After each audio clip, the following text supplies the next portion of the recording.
Jessie Hill. 1. Jessie Hill Biography.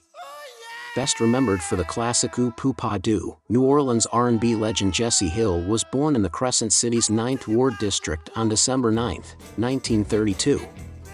Raised alongside the likes of Eddie Bo, Oliver Morgan, and Prince Lala, it was almost inevitable that he would pursue a career in music, and by his teens he was playing drums in bands fronted by Kid Arnstein and Freddie Domino.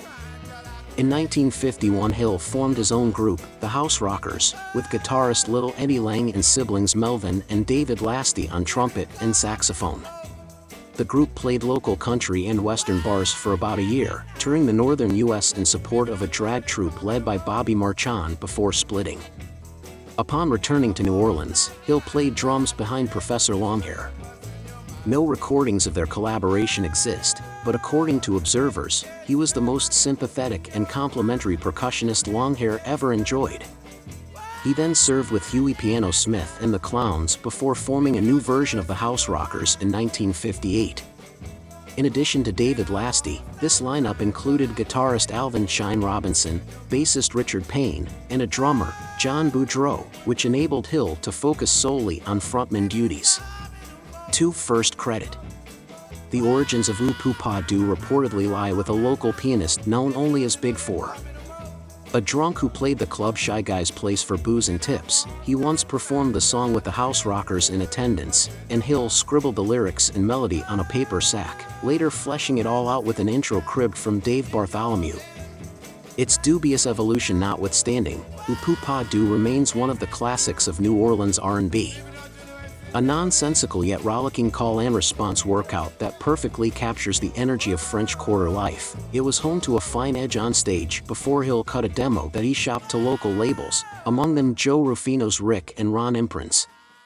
Rufino passed, but recommended Hill pitch Joe Banishak's Minute, which agreed to book session time at Cosimo Matassa's Cosimo's studio. The resulting date would prove the first production credit notched by the great Allen Toussaint, and upon its early 1960 release, Poo Pah Do first emerged as a favorite at Mardi Gras. Eventually, the single broke nationally, selling 800,000 copies on its way to cracking the Billboard R&B Top 5 and the Pop Top 30. Hill took the House Rockers on a national tour that culminated with an appearance at New York City's legendary Apollo Theater, but his accounting practices so angered the other members of the band that it dissolved prior to a performance in Washington, D.C. 3. Success. After returning to New Orleans, Hill re-entered the studio to cut Whip It On Me, which briefly entered the Billboard Hot 100 before disappearing from sight. The follow-up, Scoop Scooby Dooby, was a massive local hit but failed to catch on nationally. Subsequent minute efforts including I Got Mine and Oogsy Moo made little impact, and after a last stab to recapture his initial success with I Can't Get Enough of That Poo Pah Do, Hill left the label in 1962. In an effort to reignite his career he moved to California.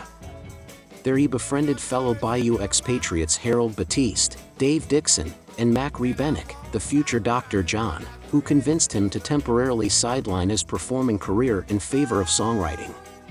In the years to follow everyone from Ike and Tina Turner to Sonny and Cher recorded Hill's songs, and he even wrote with Willie Nelson.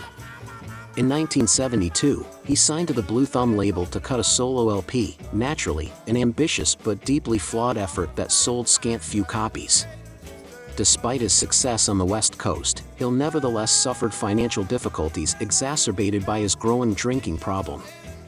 After a disagreement with Batiste he quit his staff songwriting gig, and while serving a stint in Los Angeles County Jail for an accumulation of traffic warrants, his car, which contained all of his songwriting material, was stolen. Hill ultimately returned to New Orleans in 1977, but after coming home he found little in the way of either live dates or songwriting work, and for a time he drove his own taxi, a black Cadillac dubbed the Poo Cab. As his drinking and narcotics use escalated, however, he racked up a series of DWI infractions, and in short order lost his license altogether.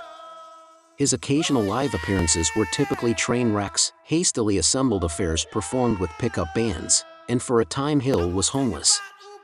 Several benefit gigs were held in his honor, but did little to revive his personal or professional fortunes. Hill finally succumbed to heart and kidney failure on September 17, 1996, and his body was laid to rest under a plywood grave marker in New Orleans Holt Cemetery. Research, Vitor Hugo Lizard Leonardi. Hello friend, I am a big music lover, and because I thought that without music I would be nothing in this life, I created this channel. The soul is the root of music, and in my humble view, everything we hear today of good music is related to the soul. If you liked it, leave your like and subscribe to the channel of this force so that new content like this can be produced. Thank you very much.